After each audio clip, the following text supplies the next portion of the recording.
5 minutes ago, the balance of power in the automotive world shifted forever. Not Toyota. Not BMW. Not even Tesla's own board saw it coming. Behind closed doors, at what was supposed to be a routine investor briefing, a prototype rolled into view. No charge port. No battery pack. No combustion engine. Its only fuel source, water. At first, it seemed impossible, a stunt to stir headlines. But then they turned it on. 0 to 60 in under 4 seconds. No sound. No exhaust. And not a drop of gasoline or electricity consumed. Elon Musk stepped forward with just 3 words, "This is Aquad Drive."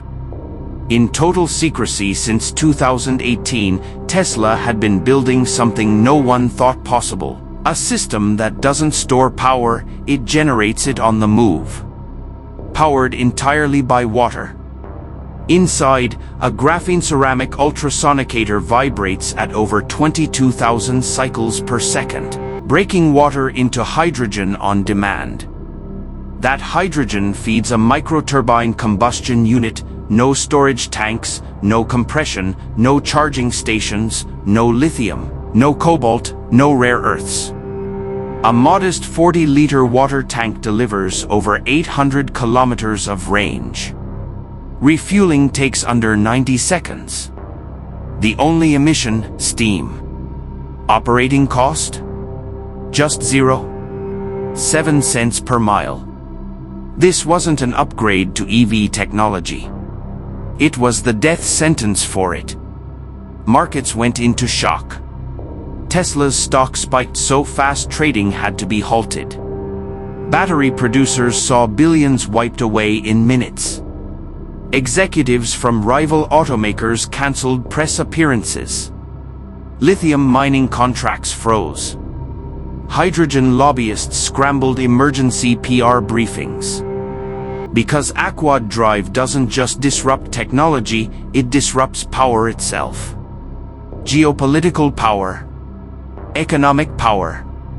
The entire supply chain for the global EV industry was suddenly irrelevant. The roots of this breakthrough go back to 2021, when Tesla quietly acquired a tiny Tel Aviv company, Hydronova Systems. Their specialty? Miniaturized hydrogen generators for unmanned submarines. No press release. No tweet from Musk. Just a buried corporate acquisition. But at the heart of their tech was something scalable, a water-splitting system faster, cheaper, and cleaner than anything in the auto industry. By 2023, Tesla's top engineers were refining it. Internally, memos called lithium the single point of failure in the EV revolution. The message was clear, the battery era had an expiration date. And then the pushback began. Patent rejection filings poured in within 36 hours, from oil companies, utility giants, and battery manufacturers. Emails leaked showing plans to delay, discredit, or even disable the tech. One line stood out, "This isn't an engine. It's a weapon." Soon after, a senior Tesla engineer collapsed under suspicious circumstances. His final test results vanished. State-backed cyber attacks targeted Tesla's data. Chinese automakers rushed to reverse-engineer leaked schematics. The launch was accelerated by nearly a year, not for marketing, but for defense.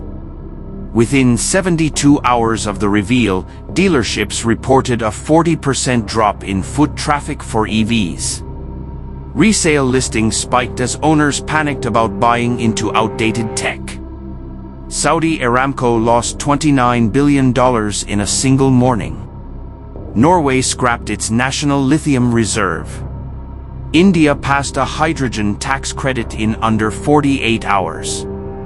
Across Europe, EV charger projects were halted mid-construction. California grid planners abandoned their 10-year EV energy plan. The writing was on the wall, battery cars had just been leapfrogged. At its core, Aquad Drive uses a self-repairing piezoelectric membrane releasing billions of ultrasonic pulses to split water molecules. No electrolysis, no massive energy draw. Hydrogen feeds into boron nitride microturbines capable of withstanding over 2,200 degrees Celsius.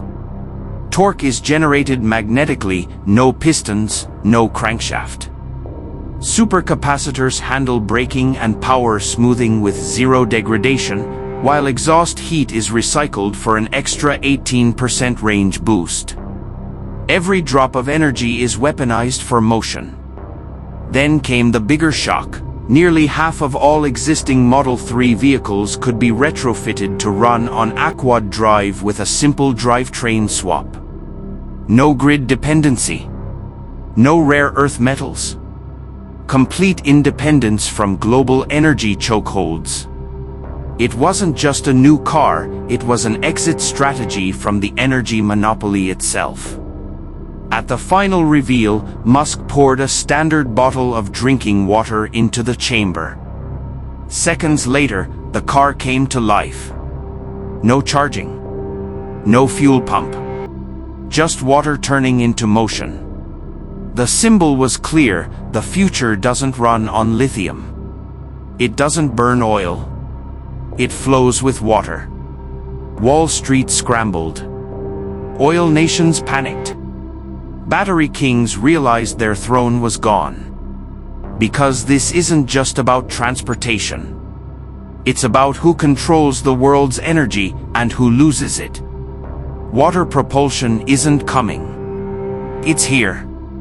And what happens next will decide more than the future of cars. It will decide the future of power itself.